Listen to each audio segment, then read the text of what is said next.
Hi friends, మనకి air force నుంచి కొత్త రిక్వైర్మెంట్ అయితే వచ్చింది. ఎవరు మిస్ చేసుకోవద్దు, వీడియో ఎండ్ వరకు చూడండి.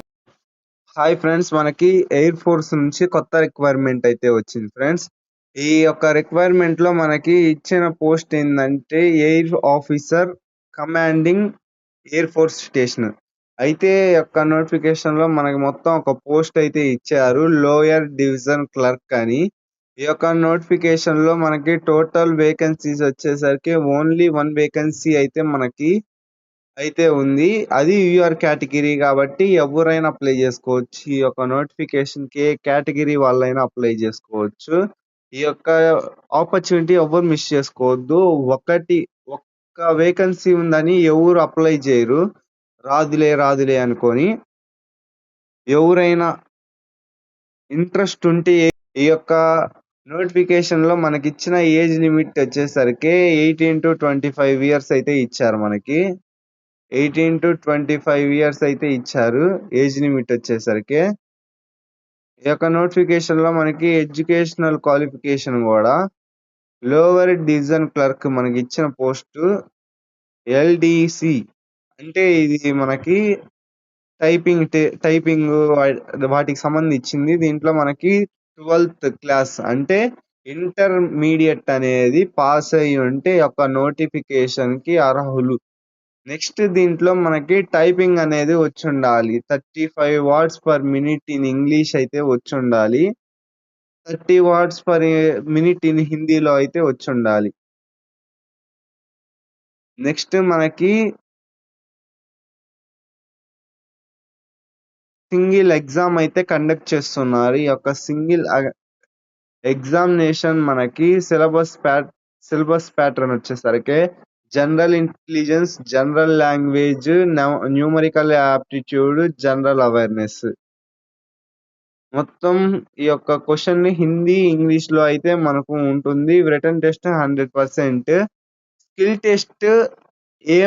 స్కిల్ టెస్ట్ అయితే ఏమీ ఉండదు. ఇక్కడ మెన్షన్ చేశాను మనకి స్కిల్ టెస్ట్ క్వాలిఫైయింగ్ ఓన్లీ. అంటే మనం ఎగ్జామ్ క్వాలిఫై అయితే మనకి ఇంకా స్కిల్ టెస్ట్ కూడా అవసరం లేదు. మనకి ఒక అప్లికేషన్ ఫామ్ కి లాస్ట్ డేట్ వచ్చేసరికి 30 days అన్నాడు. అంటే మనకి ఈ రోజే కదా వచ్చింది, ఈ రోజు నుంచి 30 days అయితే మనకు ఆపర్చునిటీ అయితే ఉంది అప్లై చేసుకోవడానికి. ఈ యొక్క నోటిఫికేషన్ వచ్చేసరికి మనం ఆఫ్లైన్ లో అప్లై చేసుకోవాలి. ఆఫ్లైన్ అప్లై చేసుకోవడానికి మనకి ఫామ్ అయితే ఇచ్చారు ఇక్కడ. ఫస్ట్ పోస్ట్ మనం ఏదైతే అప్లై చేస్తున్న ఆ పోస్ట్ అయితే ఇక్కడ రాయాలి. Next post applied for, name of candidate, father name, date of birth, age date తో సహా, డేట్, మంత్, ఎన్ని ఇయర్స్ అయిందో టోటల్ మొత్తం ఇక్కడ అయితే మెన్షన్ చేయాలి.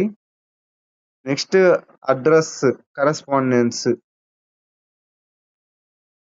నెక్స్ట్ వచ్చేసరికి house number, street, village, post office, district ఏంది, స్టేట్ ఏంది, పిన్ కోడ్ మొత్తం అయితే రాయాలి. నెక్స్ట్ పర్మనెంట్ అడ్రస్ అయితే ఇక్కడ మెన్షన్ చేయాలి. మీ caste general, OBC, ST, SC వాళ్ళైతే ఇక్కడ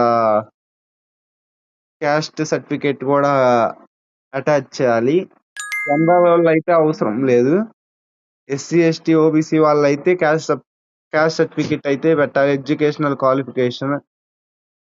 నెక్స్ట్ వచ్చేసరికి ఎక్స్పీరియన్స్ మనం దీంట్లో ఏం మెన్షన్ చేయాలి. వాళ్ళు మనకి